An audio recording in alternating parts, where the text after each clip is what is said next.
Muy bien, mis hermanos, bienvenidos a esta nueva edición de Tesoros del Cielo. Bienvenidos, hermanos del Facebook. Se han hecho extrañar. La semana pasada hice la grabación directa al YouTube y pueden ver la clase para que no se queden atrás, ¿verdad? Pero ahora sí estamos de nuevo en vivo y bienvenidas hermanas del Zoom. Y les voy a compartir mi pantalla para poder enseñarles. Sigo trabajando para poder compartir la pantalla con los hermanos del Facebook en un futuro no muy lejano. Pero estamos en este,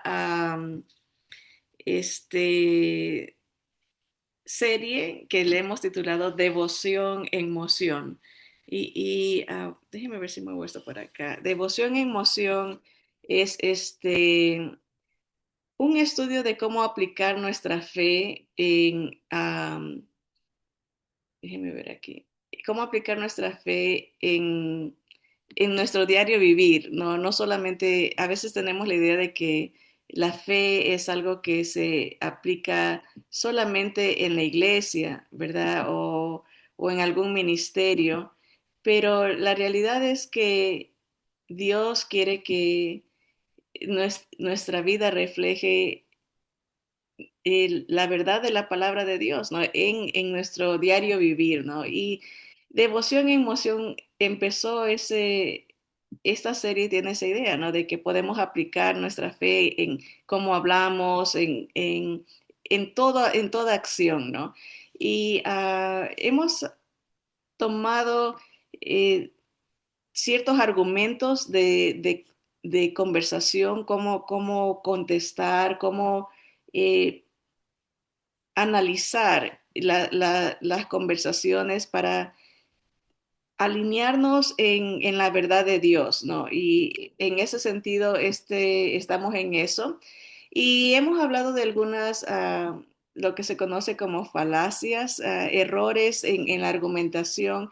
Y es importante aprenderlos porque eh, estamos en un mundo de mucha información y como creyentes tenemos que tener la habilidad de distinguir cuando un argumento no es correcto, no está apropiado, ¿verdad? Y lo vamos a ver también en la palabra, los enemigos del Señor. Jesús usaban también falacias, ¿verdad?, de argumentación como para atacarlo, para eh, hacer de menos la validez de sus verdades, de lo que él decía, ¿no? Pero hemos hablado también de lo que se conoce como las premisas. ¿Qué son las premisas? Son el,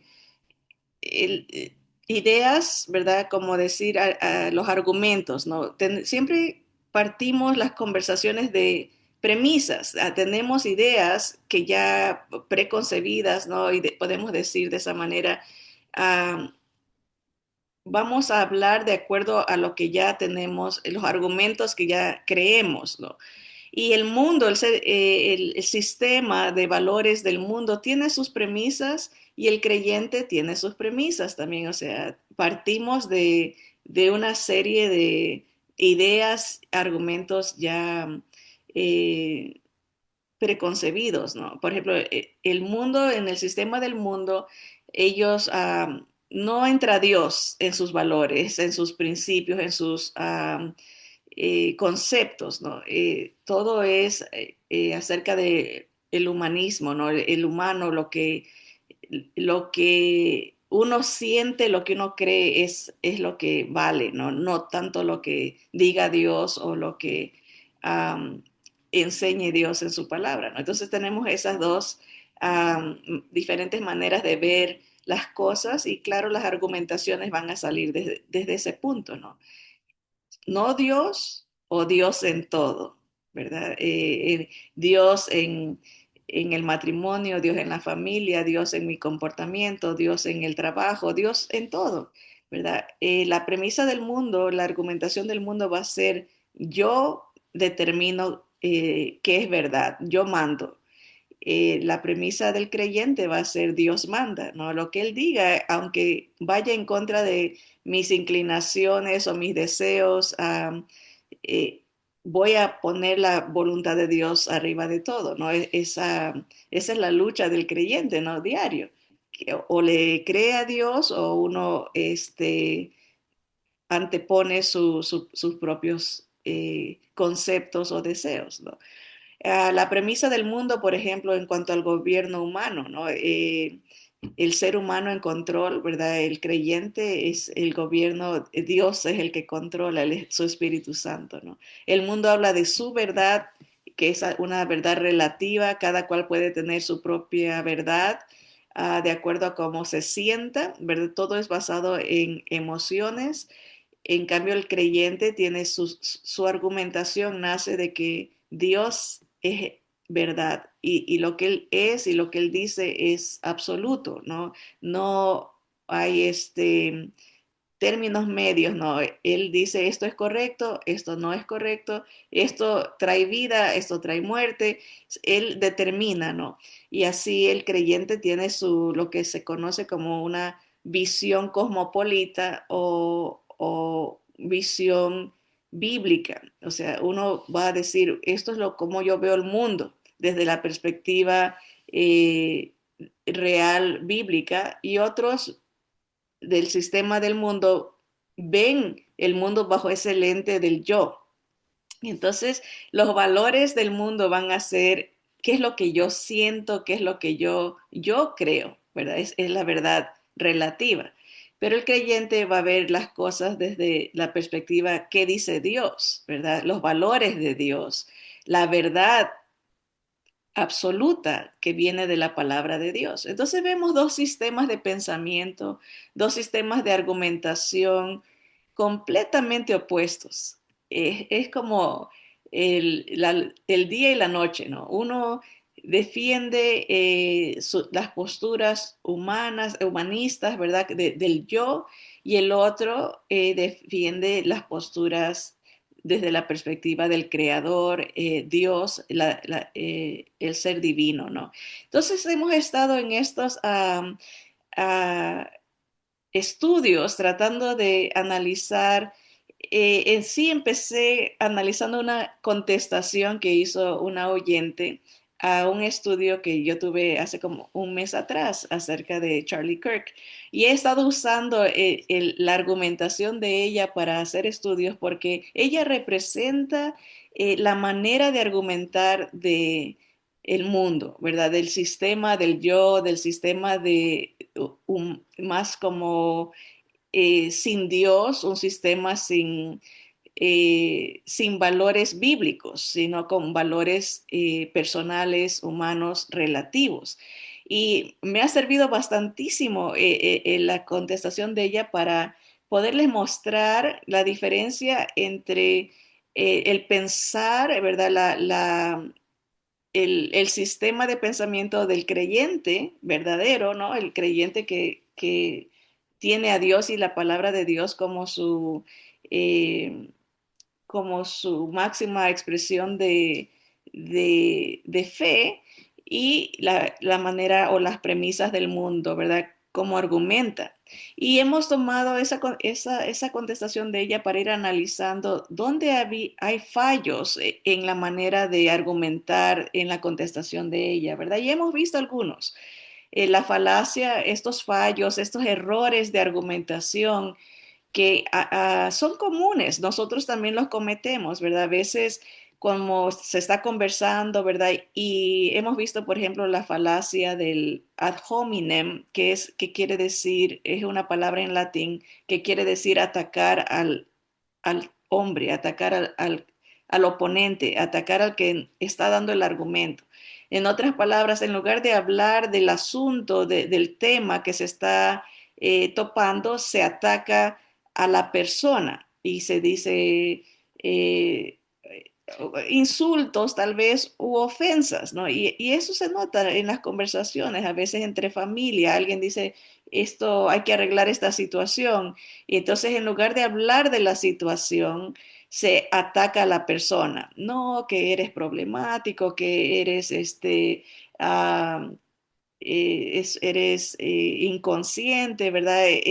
Entonces se empieza a ofender y la conversación se va por un lado que no debe de ser y empiezan los resentimientos y todo porque cometemos ese error de argumentación, de atacar al oponente o al que está hablando.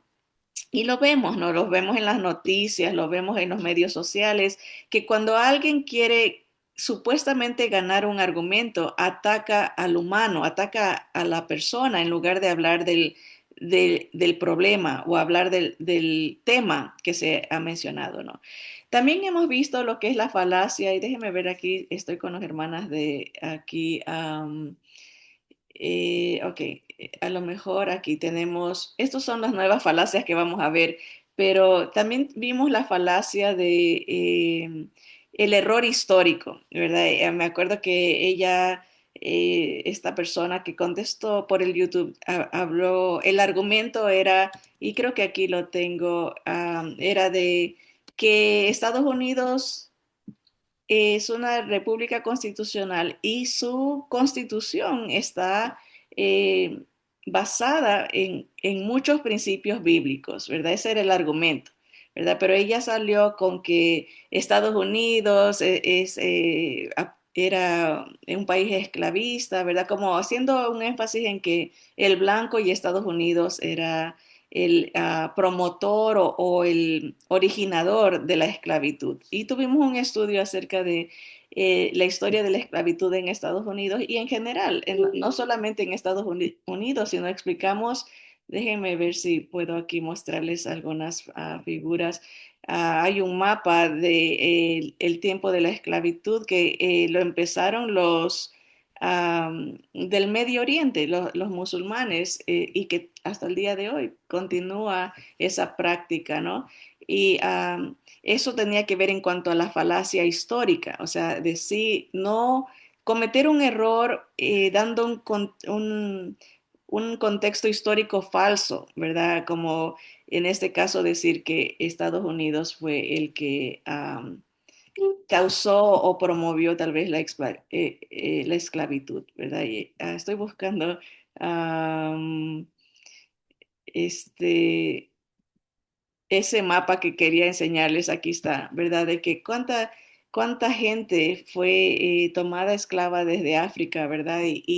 Por ejemplo, 5 millones fueron a Brasil, 5 millones de esclavos de África fueron mandados a Brasil, 5 millones fueron mandados a Perú. Parece que ahí fue la distribución de bastantes o africanos, ¿verdad? En el área de Sudamérica, ¿verdad?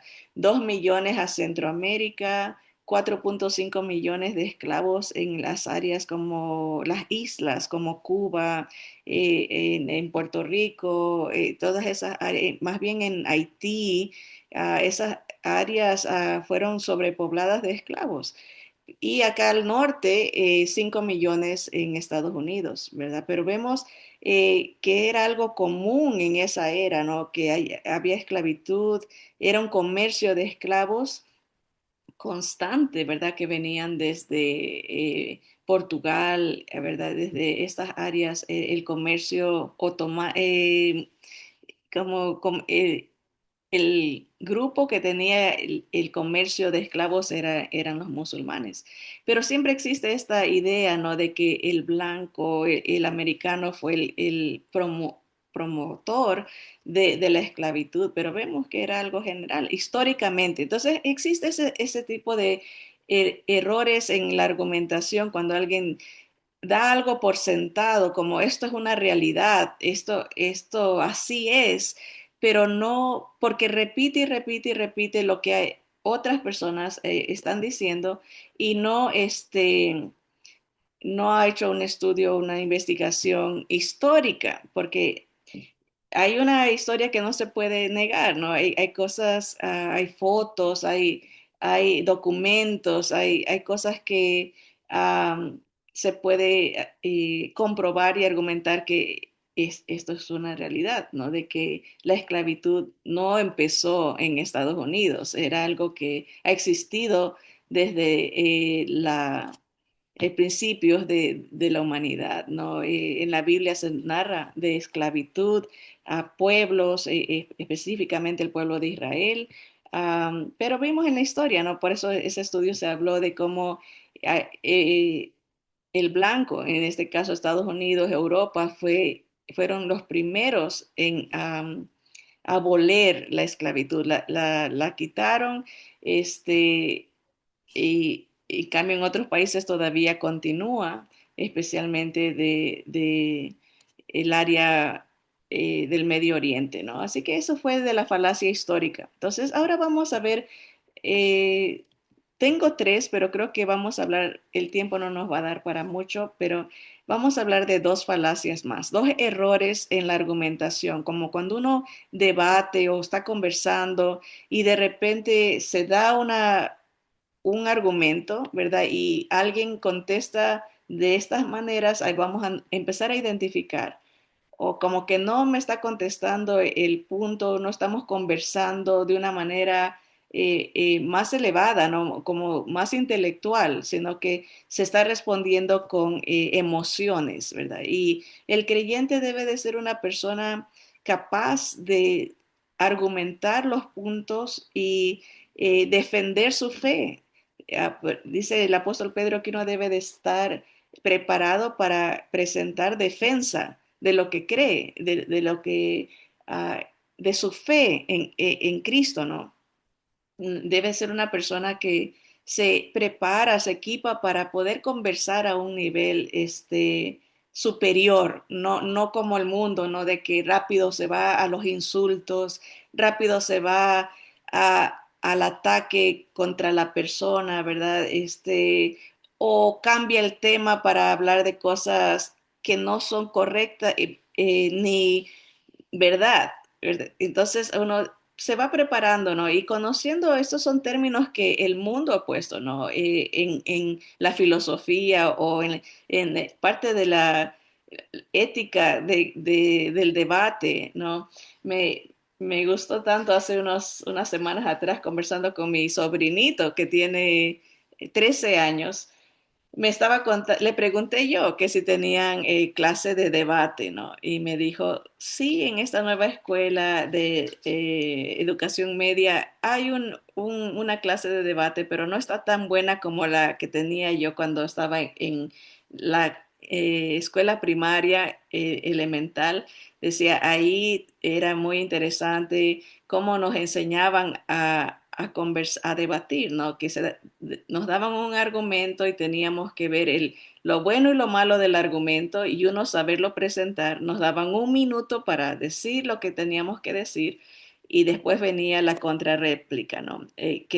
Y se me hace muy valioso que se le enseñe a los niños, ¿no? A razonar, ¿verdad? A conversar qué es lo bueno de este argumento, qué es lo malo y tener la capacidad de defender lo que se cree, ¿verdad? De una manera elevada, ¿no? Sin insultos ni sin um, falacias comunes, ¿verdad? Estas falacias que hemos estudiado se llaman o errores, eh, hay un término, déjame que por aquí lo tengo apuntado, falacias y informales, esa es la palabra que quería encontrar. Falacias informales son comunes, son generales, son fáciles de identificar. Y hoy vamos a ver si se puede, con el tiempo, tres más. La falacia que se llama el hombre de paja o también le llaman la falacia del espantapájaros y ahorita lo vamos a explicar en qué consiste. O también la falacia de la generalización apresurada.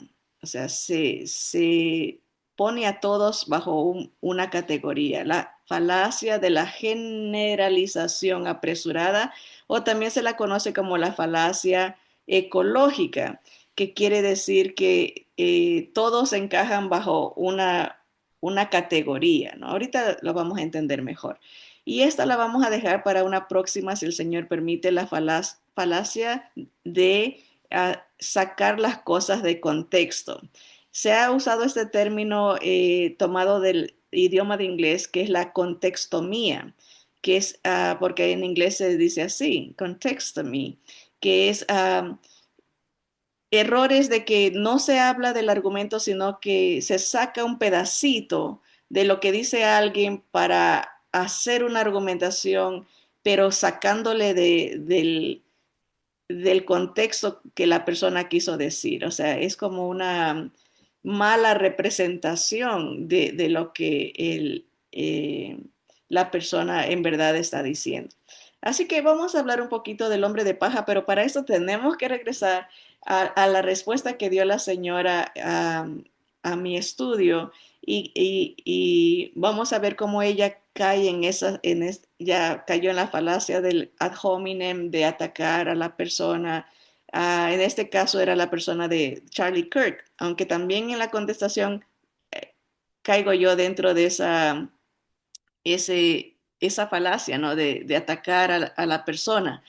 Y hemos visto también la falacia histórica, ¿verdad? Porque saca de contexto la situación de lo de la constitución y ataca al país y ataca a Estados Unidos y al blanco en general, como raza.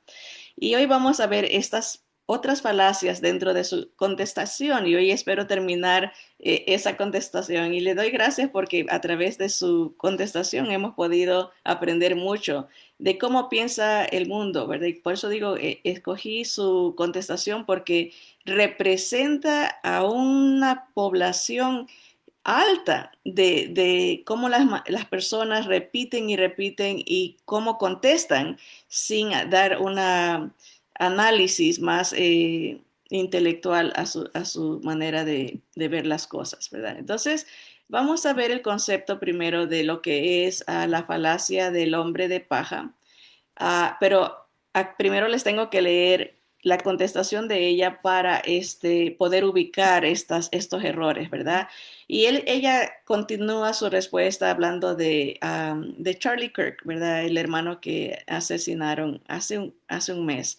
Dice, lo que le pasó a este señor fue desafortunado. Y eso hay que darle crédito porque muy pocas personas dicen eso. La gran mayoría se contentó o celebró su asesinato, ¿verdad? Pero ella por lo menos tiene esa moral en un sentido de decir, está mal que se asesine a alguien, no importa que crea lo que crea, ¿no? Dice, fue desafortunado, dice, pero lo que él predicaba era odio y racismo. O sea, en mi clase yo dije, yo lo conocía y él abogaba a la defensa de la constitución de este país, que se regrese a los principios bíblicos, ¿verdad? Y entre ellos estaba la familia, el matrimonio y la defensa nacional, ¿verdad? De su país. Él amaba a Estados Unidos. No me recuerdo haber hablado yo de algún otro tema que la haya topado, pero obviamente ella seguramente vio alguna encabezado o alguna eh, porción de algún video que normalmente dan como pónganle unos 15, 20 segundos y se está basando ella en algo que ha de haber visto o escuchado, porque dice, él predicaba odio y racismo, pero no dice cuál era el tema, nomás asume, ¿no? Dice, era odio y racismo, pero no topa el tema del cual él haya hablado. Pero bueno, ese lo vamos a dejar eh, a un lado porque no establece cuál es el punto que ella considera como odio y racismo. No nos está dando la información, nomás está declarando ya como un hecho algo que no podemos percibir. De lo que ella ha dicho, no está específico, como decir, bueno, él defendía que haya seguridad en las fronteras, por ejemplo. Entonces se puede argumentar de eso y decir, bueno, ¿cuál es tu postura? Esta es mi postura y así, pero aquí cuando se hacen ese tipo de declaraciones no hay, um, lugar a la argumentación, porque no se está hablando de un tema, sino que ahí va directo al ataque a la persona, que es lo que hemos estado hablando, que es una falacia informal de la argumentación, no es un error en la conversación a sacar este tipo de eh, razonamientos, ¿verdad? Ahora, ella continúa y dice, la Biblia no enseña sobre un Dios solo para su raza, ¿verdad?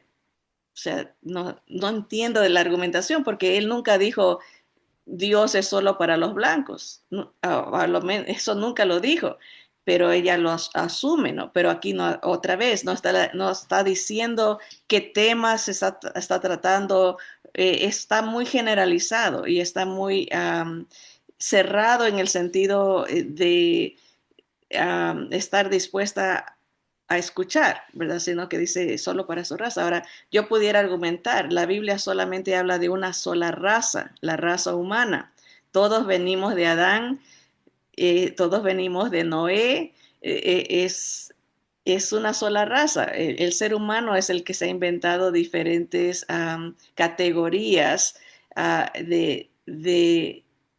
de razas, ¿verdad? Pero todos tenemos la misma sangre, ¿verdad? De una sola sangre, dice la palabra. Y por eso es tan interesante porque cualquiera pudiera decir, bueno, estos temas no tienen nada que ver con la Biblia. Todo tiene que ver con la palabra de Dios, porque lo que uno cree, o va a creer las premisas del mundo o va a creer lo que dice Dios. Para Dios no hay diferencias. Todos somos criaturas de Dios. Dios nos hizo a su imagen. Varón y hembra los creó, dice la palabra. No hay este es mejor que el otro. El ser humano es el que hace esas categorizaciones, ¿verdad? Y todo viene desde los tiempos de la evolución, esos estudios científicos. Los científicos categorizaron, ¿verdad? No para hacer de menos, sino para ver así como las plantas tienen diferentes categorías, ¿verdad? Ahí ellos quisieron categorizar la humanidad, ¿verdad? Pero de ahí han salido estas ideas, ¿no? De que hay diferentes razas y seguimos repitiendo lo mismo, somos diferentes, todos somos uno, de acuerdo a la palabra de Dios. Y en eso sí tiene razón, pero no lo está diciendo correctamente. Dice, la Biblia no enseña sobre un Dios solo para una raza. Y eso, obviamente, claro, él creó, su creación es una, ¿verdad? Y es un solo Dios, eso sí es correcto. Pero bueno, esto no encaja en la argumentación que ella está diciendo, ¿no? De que este hermano enseñaba racismo y odio, porque no nos está diciendo qué fue lo que dijo él para poder hablar de eso. Ahora, este es el tema que aquí quería enfocarme, dice, o sea, en cuanto a la unidad y el matrimonio y que la mujer solo es para tener hijos. Y antes de los 30, cuando él se casó después de los 30 y tuvo hijos después de eso. Ese es el punto que queremos, ese argumento de ella, porque sí, yo mencioné que él incentivaba a la juventud a que se case, incentivaba a elevar el matrimonio, ¿no? ¿Por qué? Porque vivimos en un tiempo con una sociedad que no quiere casarse, ¿verdad? Que considera tener hijos es un peso, ¿verdad? Y sociológicamente estamos viendo las consecuencias. Este año es el primer año, dice que las universidades han tenido pocas matriculación porque no hay juventud, porque ya llegó el tiempo en que una generación pasada, como no han tenido hijos o muchos hijos se han abortado, que hay menos población que haya cumplido 18 años para este próximo año escolar. Entonces, hablando de cómo sociedad, se empiezan a ver los efectos de las decisiones, ¿verdad? Y por eso él animaba a la juventud, cásense, tengan hijos, aunque no tengan suficiente dinero, cásense, van a llenar su vida, van a ser una familia. Pero obviamente aquí ella se va por otro lado y dice, bueno, él quiere que la mujer solamente esté para tener hijos. Ah, ella lo interpreta de esa manera, pero eso no era lo que él decía, ¿no? Él decía que el matrimonio, y eso, esto vendría a ser la falacia del hombre de paja, y ahorita lo vamos a ver qué significa eso. Perdonen, aquí dice, la falacia del hombre de paja o del espantapájaros, o en México le llaman monigote, ¿verdad? Es una forma de argumento y una falacia informal por la que se da la impresión de refutar un argumento, pero se hace a través de una idea que no va en la línea de argumentación de la discusión, por lo que no se refuta debidamente el tema a fondo. O sea, en este caso, por ejemplo, sería eso que dice que él se casó después de los 30. Ni yo sé esa información, que estuve más en contacto y lo escuchaba y hasta le pude traducir un par de veces, 3 veces en la iglesia que vino a visitar. Yo no sé esa información, no sé de dónde la tomó, pero eso sería algo que se sale del tema, porque él no estaba diciendo cásense antes de los 30. No tiene nada que ver la edad, no tiene nada que ver, es una argumentación um, que es una idea que no va en línea con la argumentación. El punto es que se casen, no importa la edad, porque el énfasis era exaltar eh, que Dios para eso nos creó, para multiplicarnos, para formar una familia, porque hay un plan dentro de la familia, hay un aporte a la sociedad, hay un aporte emocional para cada individuo, como padres, como hijos, como pareja. Hay beneficios sociales, hay beneficios emocionales, hay beneficios uh, físicos, estabilidad psicológicos. Hay muchos beneficios porque Dios lo diseñó de esa manera. Pero cuando se cambia la idea, ¿verdad? En el momento que se cambia la idea, eso sería una falacia del hombre de paja, que de repente se agarra una otra idea que desvía la conversación, algo que no tiene nada que ver, que la edad, se refuta como diciendo, este, ya gané el argumento, ¿verdad? Da esa impresión como que es un poquito agresiva la respuesta y suena como que, wow, qué argumento fuerte que tiene, pero en sí no lo es, no topó el tema del matrimonio, que sería, este es el argumento, ¿verdad? ¿Cuál era el argumento? Que el matrimonio es una institución divina. Eso es lo que él decía. Dios creó el matrimonio. Es algo que él diseñó, algo que él planeó, no está puesto a discusión, ¿verdad? Dios lo hizo. Es algo que él lo determina, ¿no? En este caso, Dios es el que determina. Él formó el matrimonio entre un hombre y una mujer creados a su imagen, así dice la palabra, ¿no?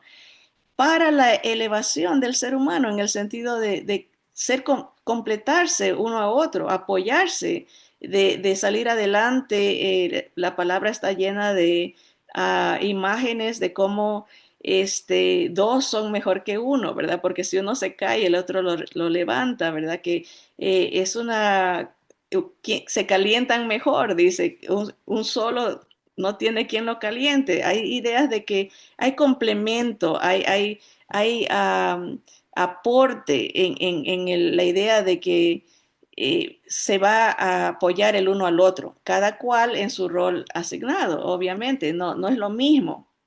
Obviamente el mundo cambia el concepto, ¿no? Y dice, no se necesitan el uno al otro, o el uno no sirve, el otro es mejor que el otro, hay una competencia, y eso es lo que hasta la esposa de él, de Charlie, cuando fue su funeral, ella dijo, no estamos en competencia, no es el hombre contra la mujer, ni la mujer contra el hombre, somos un aporte, un apoyo, somos uh, estamos en la misma meta, ¿no? De salir adelante los unos a los otros. Pero el argumento era que el matrimonio es bueno porque produce muchos beneficios, entre ellos tener hijos, y así se aporta a la estabilidad de la sociedad, la estabilidad social. Eso es, era el argumento, pero ahora el contraargumento sería lo que ella contesta. O sea, dice en cuanto a la unidad y el matrimonio y que la mujer solo es para tener hijos y antes de los 30 cuando él se casó después de los 30 y tuvo hijos después de eso. Ahí podemos entonces ver, esto sería un ejemplo como de la falacia del hombre de paja, ¿no? Una idea que no está topando el tema, ¿verdad? ¿Por qué entonces estaría ella en contra del matrimonio? Yo pudiera deducir que ella cree que el matrimonio es algo que afecta a la mujer, que tener hijos es solamente, es algo eh, de la manera como ella lo pone, como que es algo denigrante, ¿no? Como que el tener hijos es algo negativo, ¿verdad? Y eso es lo que cree el mundo. Por eso es que los jóvenes no se casan, porque tal vez escuchan de los padres decir eso. No te cases, mejor estudia, como que tener hijos es un estorbo, ¿verdad? Y eso se va promulgando y se va quedando en la mente del joven o de la hija y decir, ah, es verdad, no quiero ser esclavizada por mis hijos, no quiero mi libertad, pero de ahí nace, y ese es el contraargumento, pero en cuanto a el lidiar con el tema que es el matrimonio, no hay se está desviando porque está aplicando las emociones y está no llevándolo a un punto elevado. ¿Por qué el matrimonio en el caso de ella pensaría que es malo? ¿Verdad? Ahora, esta falacia del hombre de paja es el típico argumento, es crear la ilusión de haber refutado o derrotado completamente la proposición del oponente. O sea, cuando alguien dice, no, tener hijos es una esclavitud o es algo eh, negativo, ¿no? Pareciera como que está contrarrestando el argumento del matrimonio, pero aquí dice, mediante el reemplazo encubierto de esta por una propuesta diferente. O sea, aquí cambió la idea, ¿no? Cuando dice, bueno, está diciendo que se casen antes de los 30 y él se casó después de los 30. Cae bajo esa categoría, ¿no? De que cambió la idea y aparentemente está refutando, contestando, dando su opinión, ¿verdad? Dice, y la subsiguiente refutación de ese falso argumento en lugar de atender a la proposición de su oponente. Los argumentos del hombre de paja se han utilizado a lo largo de la historia en debates polémicos, particularmente en aquellos muy cargados de emociones. Esto es, por ejemplo, cuando alguien habla del aborto, por ejemplo, da su argumentación, es una vida humana, cómo se va a matar a un humano, pero alguien sale y dice, pero ¿qué si alguien es violado? ¿Verdad? Cambia la idea.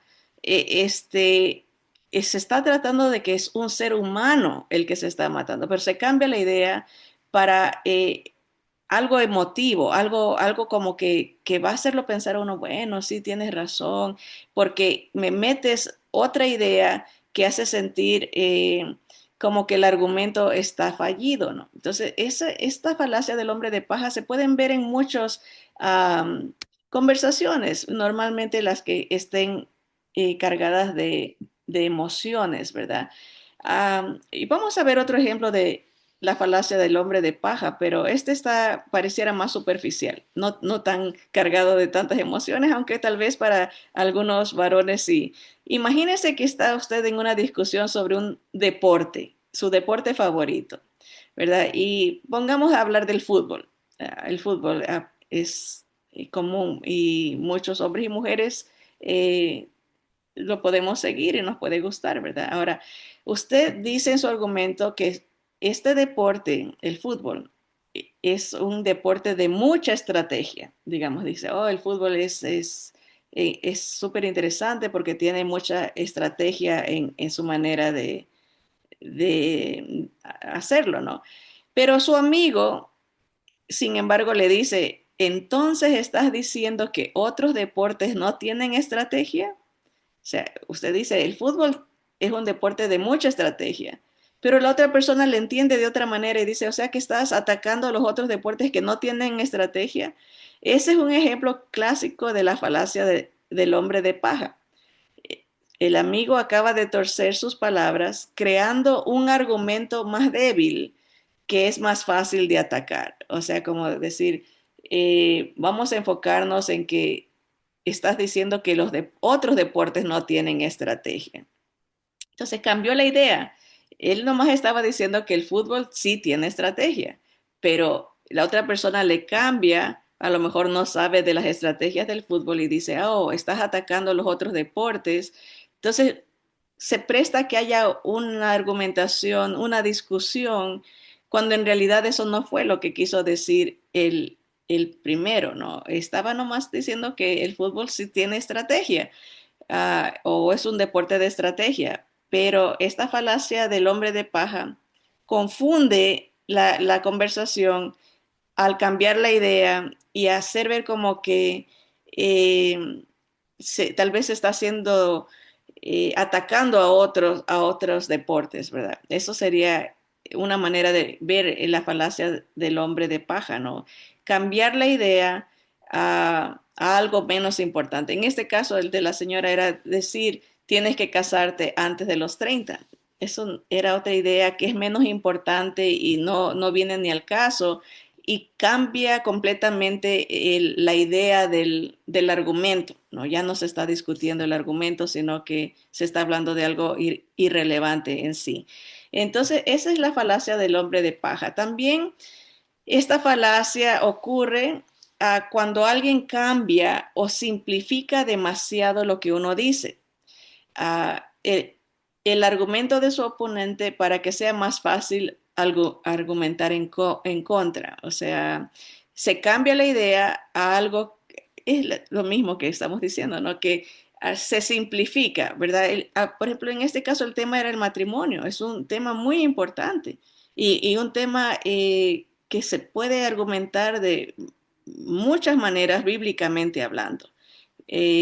Cómo Dios lo formó, por qué lo hizo, el valor del matrimonio, ¿verdad? El valor de el plan de Dios, el diseño de Dios. Hay mucho que argumentar, pero cuando se simplifica y se lo minimiza en un sentido de decir, no, la gente se tiene que casar antes de los 30, ya se cambió, ya se simplificó el argumento para poder discutir de algo que en verdad no tiene profundidad. Esa sería la idea.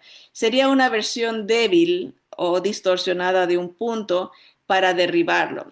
Esta táctica a menudo sirve para distraer la atención del problema real. O sea, no se está hablando, por ejemplo, se puede, ok, si no que se quiere usar la Biblia, hablemos de tal vez encuestas que se han hecho, ¿verdad? Cómo ha afectado y afecta a una mujer, por ejemplo, luchar sola, socialmente, emocionalmente, estadísticas, ¿no? Cómo afecta su salud mental, su salud psicológica, su salud física en general, porque está tratando de salir adelante sola, trabajando y cuidando de una familia, ¿verdad?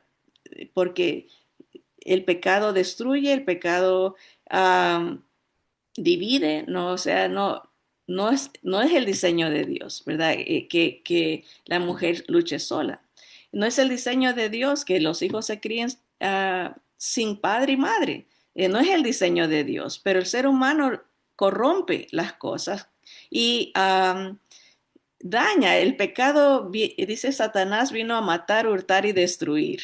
Destruye al ser humano, destruye a la familia, destruye el mundo, ¿verdad? Pero si no entendemos que Dios ofrece una solución al estado pecaminoso de todos nosotros, vamos a rechazar esa salvación y esa solución que Dios da a través de Jesús y vamos a pararnos firmes a defender lo que es indefendible, ¿verdad? Decir, yo puedo salir adelante sola, no necesito, es algo que va en contra para empezar, refleja bastante orgullo de alguien decir, no,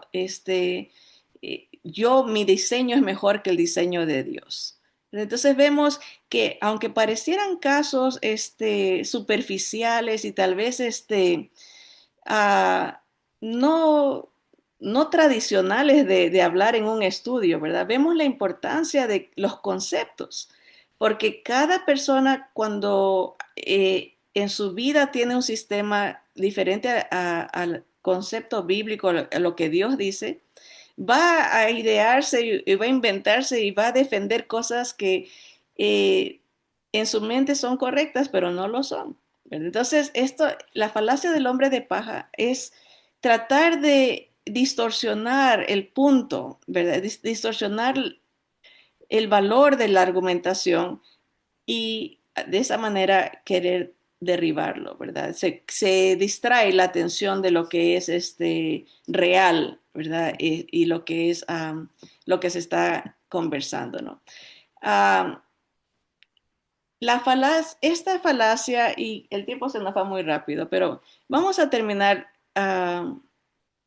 lo que ella dijo para terminar la conversación que voy a tener que regresarme aquí para lo que la contestación decía. Y aquí vamos a enfocarnos en lo último. Dice, en mi caso personal, aquí viene el ad hominem contra, en este caso sería contra mi persona, porque yo era la que estaba dando el estudio. Dice, en mi caso personal, las personas más perversas, adúlteras, pecadoras, infieles, etcétera, las conocí dentro de la iglesia. Triste, pero es mi realidad. Ahora, ese argumento es legítimo en el caso personal de ella. Ella dice, esa es mi realidad. Ella ha sufrido ofensas y malos testimonios y malos ejemplos y eso no se puede discutir. Esa es su realidad personal. Pero esto sería conocido como una falacia de generalización apresurada. Y aquí tengo que corregir el título, está en el concepto.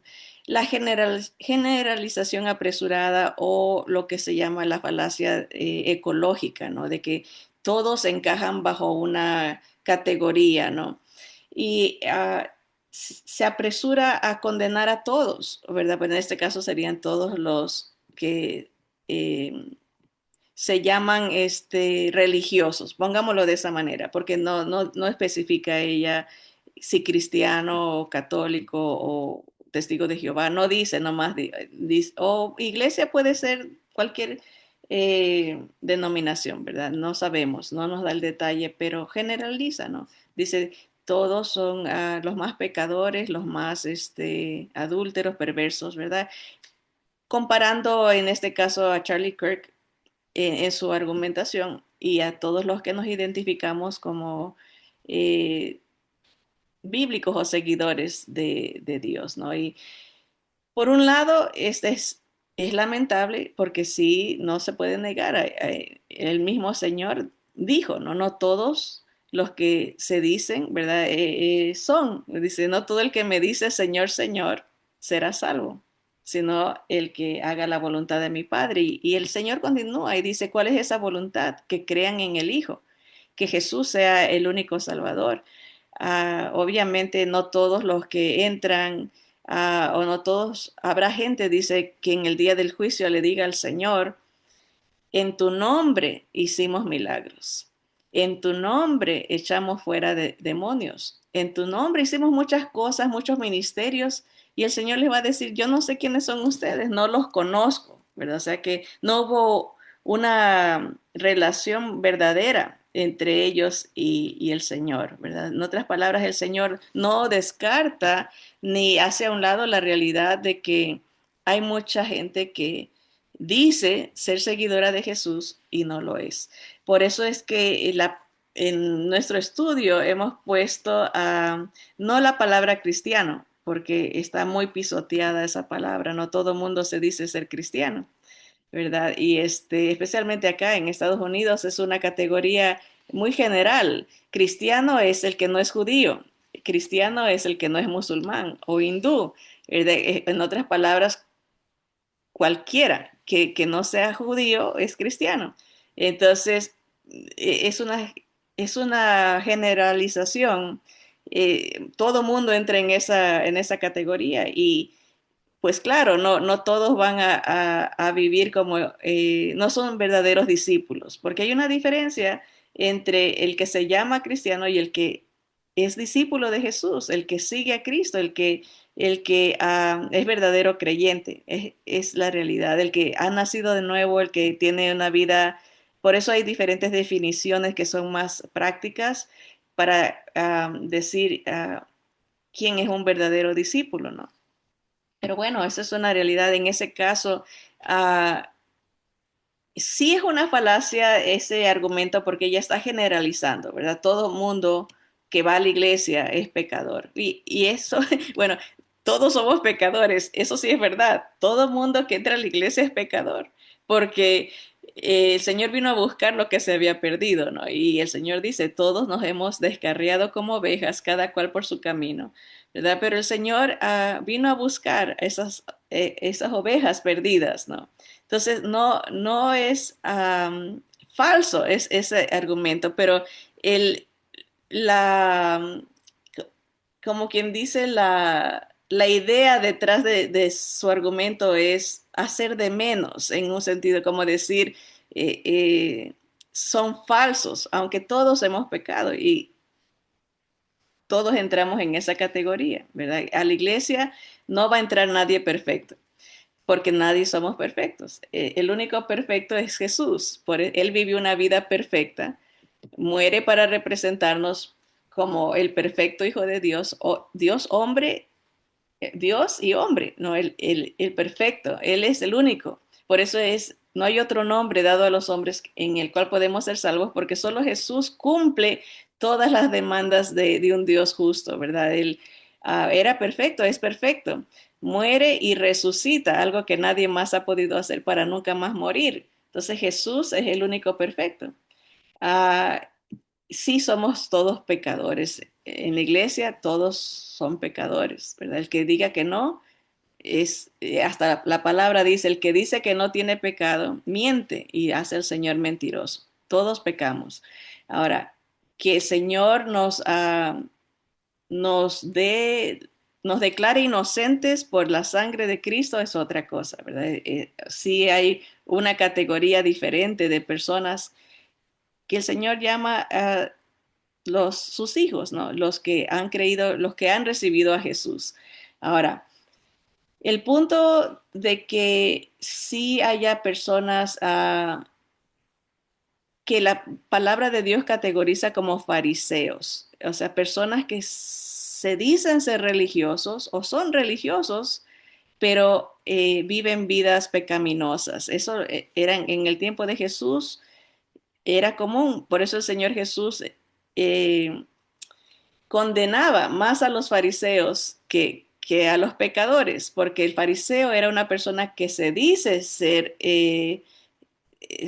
santa o ser superior espiritualmente, pero vive una vida de ofensa a Dios. O sea, ella posiblemente sin saber se está refiriendo a las personas fariseas, a las que andan criticando, señalando a los demás, pero viven vidas desobedientes, vidas que no reflejan al Señor.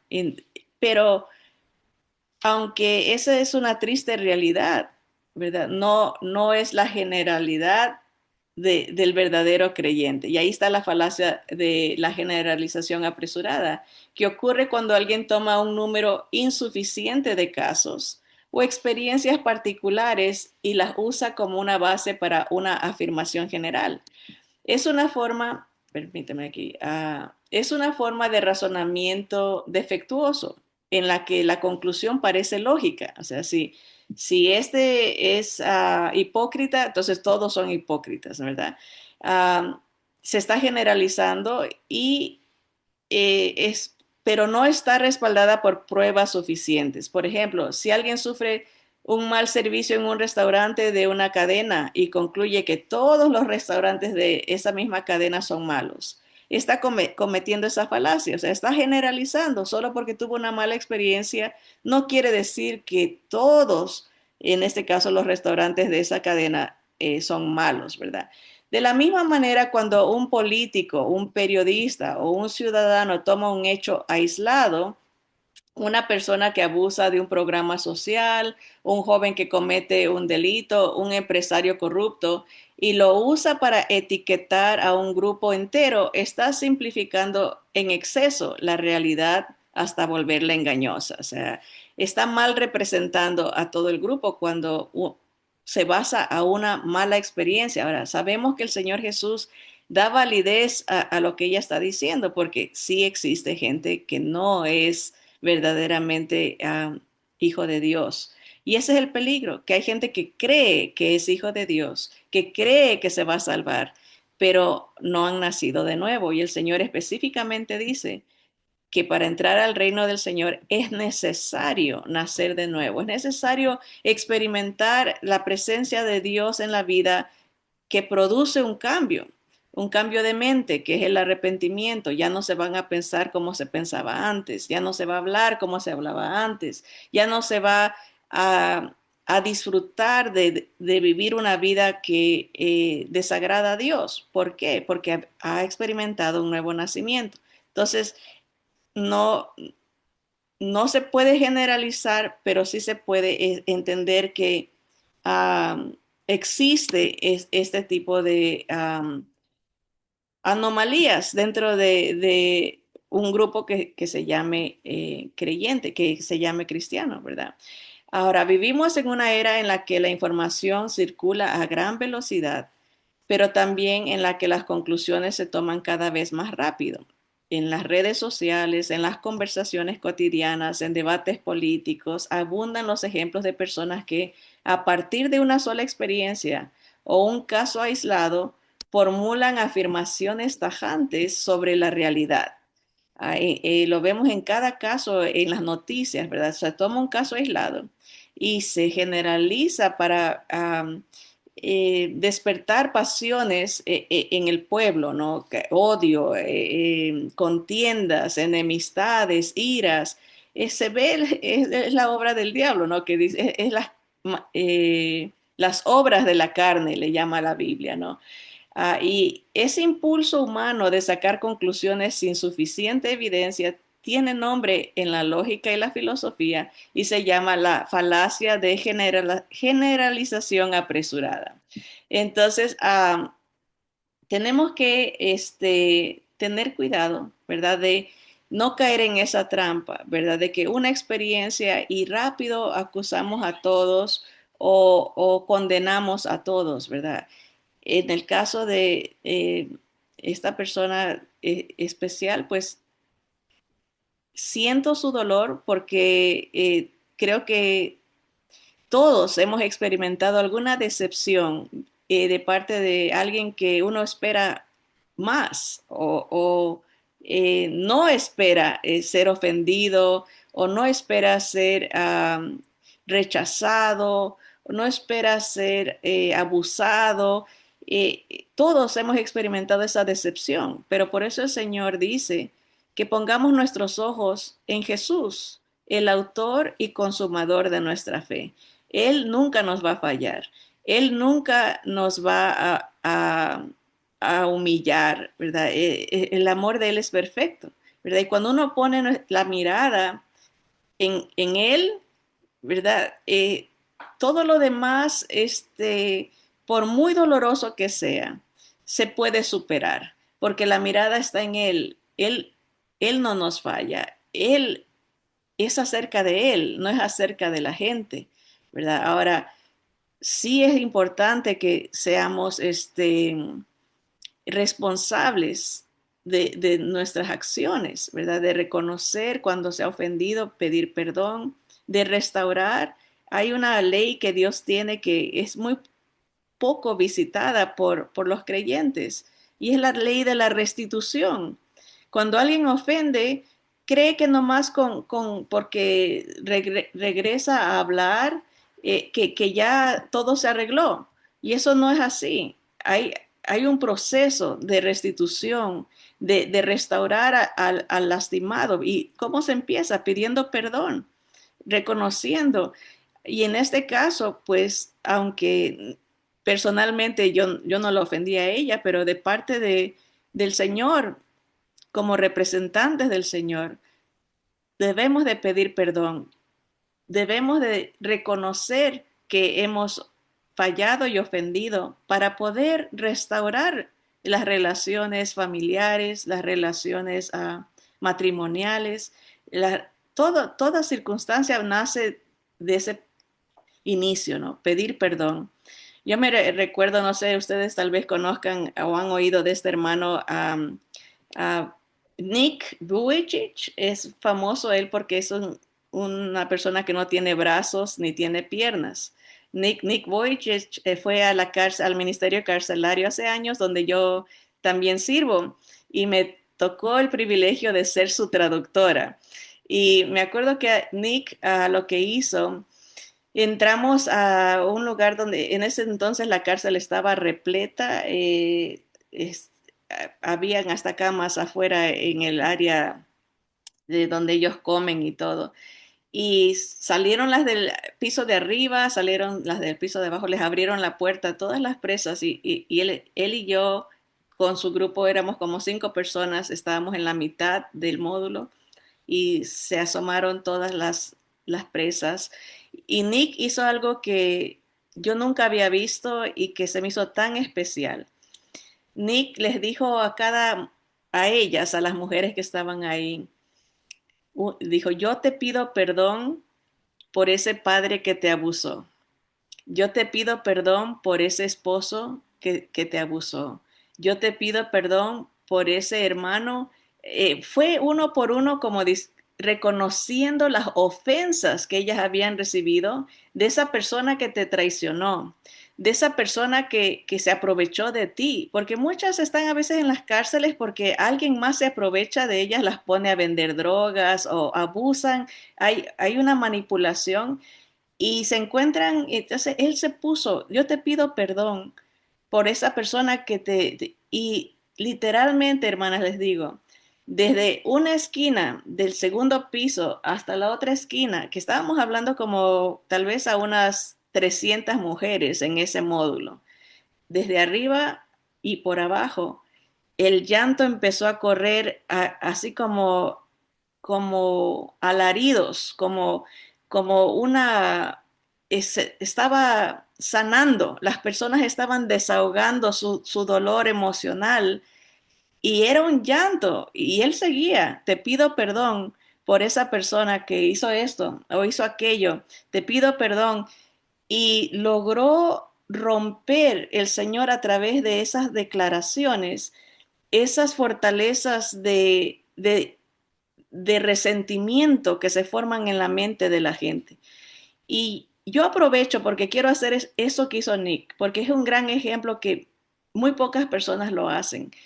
Pero si a usted, alguien a nombre de Dios, que tal vez usted admiraba o tal vez alguien que representaba a alguien espiritual y le falló, le lastimó, abusó, lo que sea, en el nombre del Señor Jesús, pido perdón por esa persona y le pido que derrame su dolor en la cruz de Jesús, porque Jesús puede sanar toda herida emocional, puede sanar toda ofensa, puede sanar todo resentimiento que alguien mal representando el nombre de Dios haya hecho. Así que no es en vano esta aprender de cómo uno puede comunicarse y cómo puede uno argumentar para defensa y la gloria de Dios, porque Dios nos ha dado todos recursos en su palabra para ser embajadores de salvación, embajadores de sanidad, embajadores de dirección, porque vivimos en un mundo oscuro, que todo es confuso, que no hay verdad absoluta, pero tenemos la verdad y la luz de Jesús en nuestros corazones, en nuestras mentes y en nuestras Biblias. Así que el Señor haga una obra completa en su vida y pueda restaurar esa confianza que usted debe de tener en Él, en Cristo Jesús solamente, porque solamente Jesús es el único perfecto y el único que puede restaurar su vida. Que Dios las bendiga y seguimos adelante con devoción en moción. Adelante, mis hermanas.